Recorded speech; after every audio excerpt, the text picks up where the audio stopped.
Hi, my name is Keith Cooper from Northlight Images, and in this video I'm going to do a review of the Epson Workforce WF-C8690. Now, this is an office printer.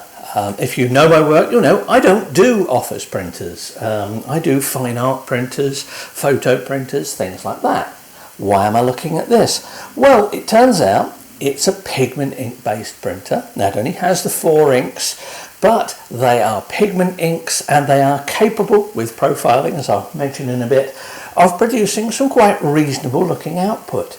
Certainly reasonable enough if you want to print cards and some forms of artwork, where, depending on what it is you're producing and importantly the market you're aiming at, the absolute quality you may get from something like an Epson P700, P900, or even the Epson 8550, ET8550 EcoTank printer is not needed. You're just looking at something that produces good looking colour images. Now, what sort of features has it got of use for that? Well, forget the paper tray at the front here. That's multi-sizes, it's for office paper.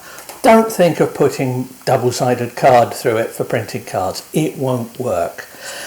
Remember that paper that goes through here has to go back through the duplex mechanism, be folded, and most better medias don't like that being done to them, particularly cards. You're going to get paper jams if it even goes in at all.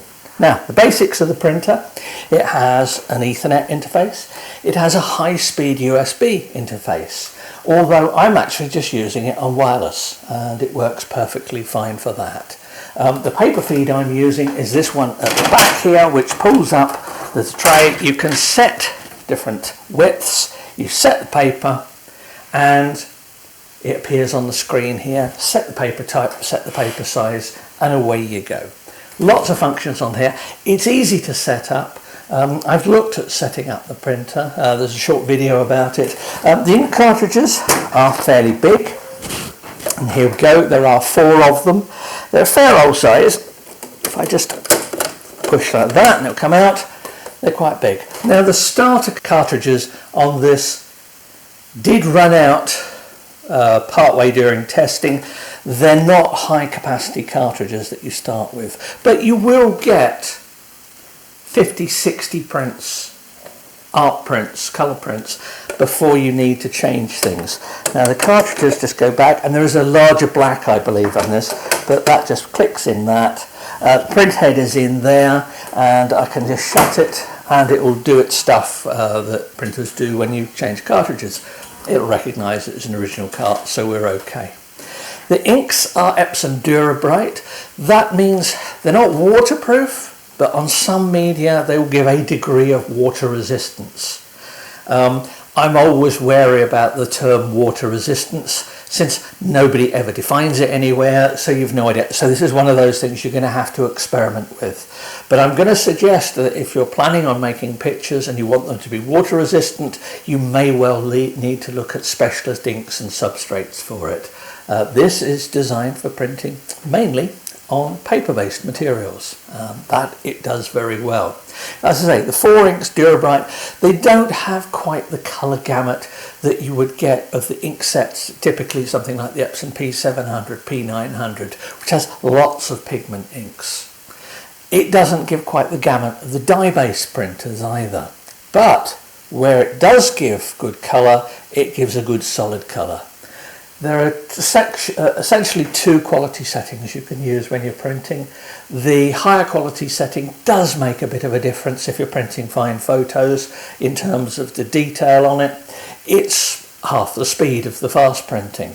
If you're printing on something like canvas, you may not even notice running it on the higher quality. You may not notice any difference whatsoever, so you can go for the speed. Other bits and pieces, it's got lots of controls. It has a fax built into it. Now, I've not tested the fax, nor have I any real intention of testing the fax, mainly because I don't know of anyone who has a fax anymore that I could send faxes to annoy and test with it. Other bits, it has a USB socket here, so you can put USB cards. You can scan from the scanner to there. Now, the scanner is not an ultra high resolution film type scanner. 1200 pixels per inch. It will manage. It's pretty good. I have got some stuff looking at the scanner. Now I would say that most of what I'm covering here and a few other details will be in the written version of the review on the Northlight Images website. But I'm going to cover the broad details in this video review of it. Now let's move it forward a bit here. I mentioned the scanner. It works very well. Here's some artwork I scanned. There's a video about the scanning of this and making cards. It's a large scanner, certainly larger than my normal desktop scanner. It will do A3, it'll do 11 by 17. It's a good quality scanner. I wouldn't put artwork through the document feeder. I've not tested that in any way, but as a basic scanner, it's actually capable of some fairly good results. Now, paper feeding, so I'm only testing paper feeding from the back here. The paper needs to be straight. If you put thin curled paper into it, you will get paper misfeeds. It's quite possible that I did one of my profiling sheets. This was a sheet that I rather carelessly put in without checking the corner was bent, and we can see it's caught, it's misfed. It has. This is on thickish card. This is the only misfeed I had during the entire testing. It's pretty good, but you do need good quality paper. If you put paper with curled up corners, twists in it and things through printers, any printer, it will have problems. Now, this particular printer has a very robust paper feed. I've seen no problems with it at all. It takes multiple sheets at the back here. I was able to put 10 cards in, for example, to run through it. You can stack stuff up and it will just come out and collect here in the front tray. Now, this front tray does come off, and there's access to the paper tray underneath. Your stuff will come out here when you print on it. Now, I mentioned that this is a profiling sheet. The best way to get good quality colour out of this printer is to create custom profiles. This is not a printer which Epson provides profiles for. You will not be able to go to the Epson website and download profiles for papers, nor will third-party providers provide profiles for something like this. You need to make your own. Now, that's not difficult. I've done it, I do it regularly, but it's hardly the sort of thing that I would suggest to somebody just wanting a basic printer. It's too much effort. Now, I have made a lot of profiles in the testing of this, and I have here all the profiling sheets that I've made. Now, there are, I haven't counted them, but there's canvas in here, there's thick card, there's all kinds of stuff. And these sheets, because they print a full range of colours, give me a good idea of just what the printer is capable of. And as I say, one misfeed, whole stack, perfect feeds on it. So I can look at these to get an idea of print quality. Now, I make the profiles for, if I've got a large enough sheet of paper, such as this. This is a thin 120 gram matte paper, matte presentation paper. Now this one it's matte. I printed it at normal setting. It doesn't really need the high quality setting for this, and that gives you a nice range of the colours you get, and that's a standard matte media. Now this is a Pinnacle one from a local paper supplier, A3 Plus. There's nearly 3,000 patches here to make this particular target. Now, all of these profiles here are available. There'll be a list of them, of all the papers I've profiled, in the written article if you want to see what I've done. Now, I've made a lot of profiles here. As normally with my printer reviews, if you want to use one for testing, let me know. They're available for non-commercial use. If you want to use them commercially in any way, well, just ask. I would appreciate a donation for it since you're using it for business. They're not expensive, but compared to the near 5,000 quid's worth of kit needed to make some of these profiles, as a donation would be appreciated. But anyway, they're free if you just want to experiment. Now, I've made all these profiles for it, Printing, how to print. I just printed normally from Photoshop. You can use other applications that will print normally. You need the profiles for setting things. The print quality is fairly good. There's a test image. Now that's done on the 120 gram matte paper, and there's a test image done on a heavy matte paper. This is a card, an art paper, cotton rag, and there's an actual print done on it. Works very well. The profiling I'm quite happy with. I will, in the written review, have some examples of more profiling data so you can see it. So if you're interested in the actual performance of this, have a look at the written review, because that's where I put all the detailed stuff, the graphs and things like that really don't make much sense in a short video like this. Right, now, profiling. What else to profile? Well, you can profile scanner as well, and I have also made a profile for this. Now, I've not used a full IT8U target. That's using a color checker SG card and using ViewScan software. Scan some artwork in here. Now here's the artwork, the original. It's a watercolor by a friend of mine. Here is a scan produced on this, tidied up in Photoshop, sent out, printed on card. This is pre-folded cards. These are cotton rag art paper. They're pre-creased, come with envelopes.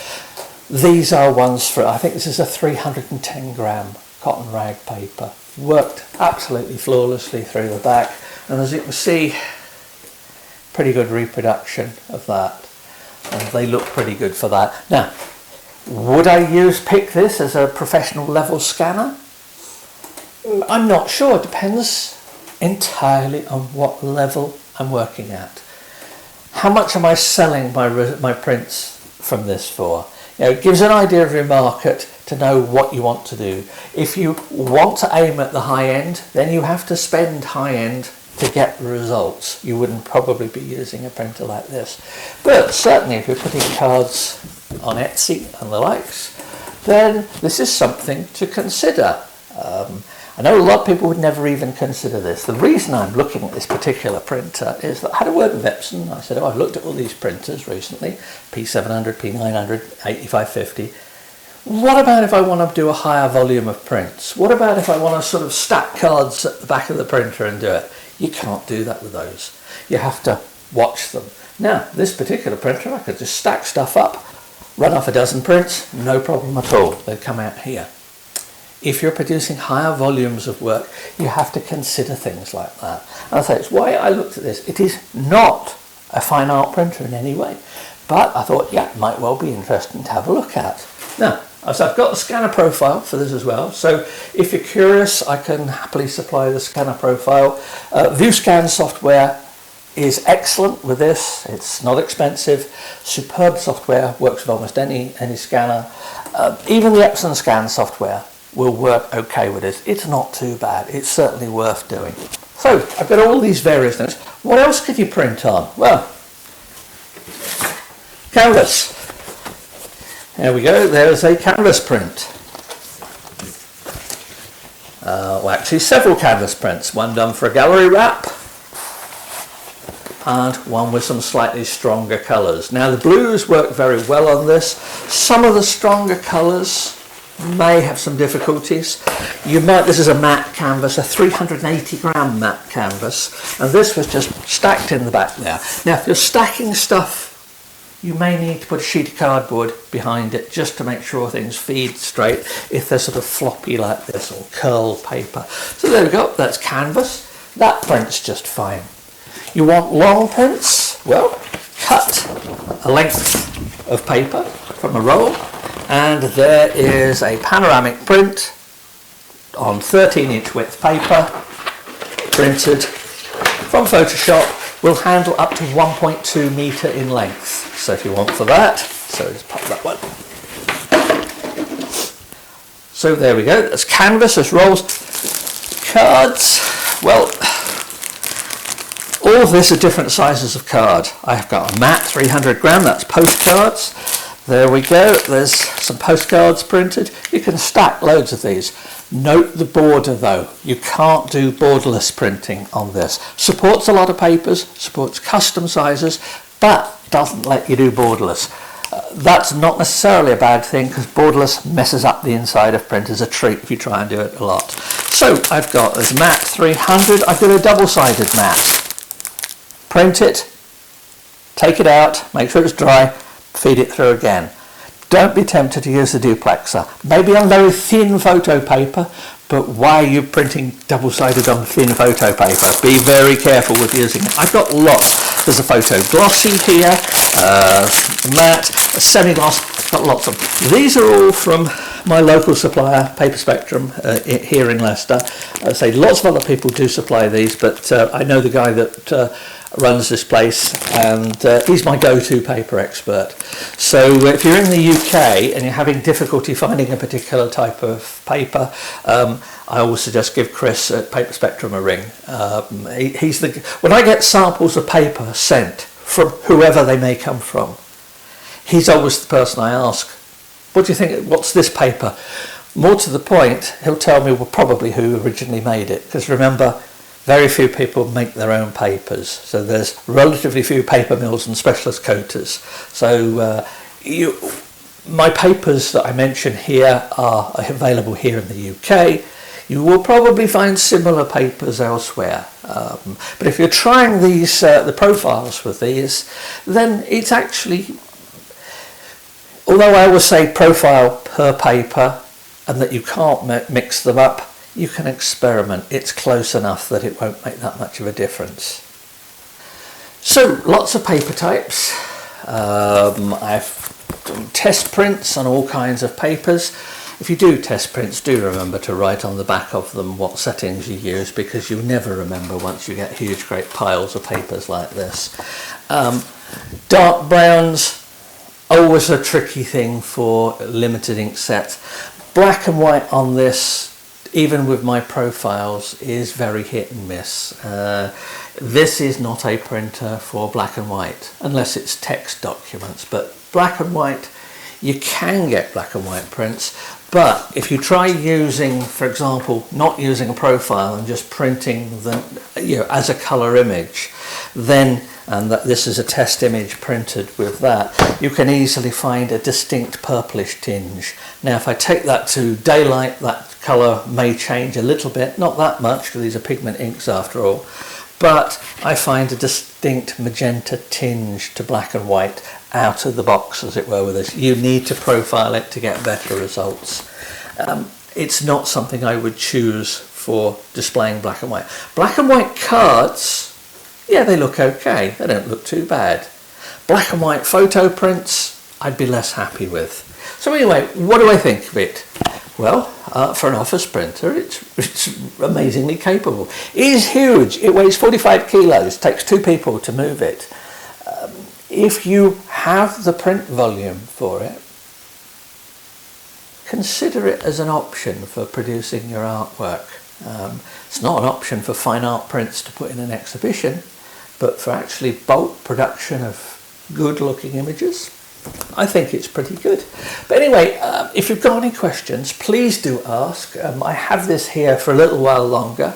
The written review, which unusually will probably not occur until after I've produced this video, will have more technical details in it, and I'll put a link to it and anything else I've done in the notes to this particular video. Hope that's been of use. Please do subscribe to the channel if you find it useful. My next printer is an Epson P7500, a 24-inch printer that most definitely is good for fine art printing. Anyway, thanks for watching. I hope it's been of some interest. Bye.